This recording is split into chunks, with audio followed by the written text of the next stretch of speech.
قبول دی پلار جانه. پلاره ستا په نظر د راتلونکي لپاره مې کوم کسب وټاکم؟ بچیه داسې کسب وټاکه چې هم د ځان خدمت وکړي هم د الله تعالی د بندګانو خدمت وکړي او داسې کار وي چې په هر قدم کې خیر وي.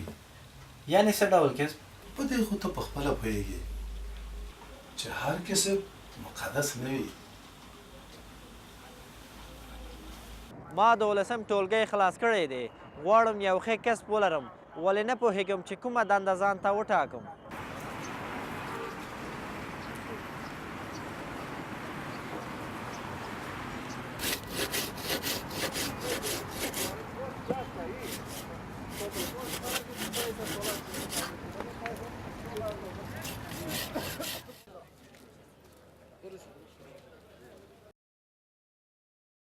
پولیس هم خپل ځان ته خدمت کوي او هم خپلو خلکو ته. دا ډیر مقدس مسلک دی. له دې امله چې له هېواد څخه دفاع جهاد دی.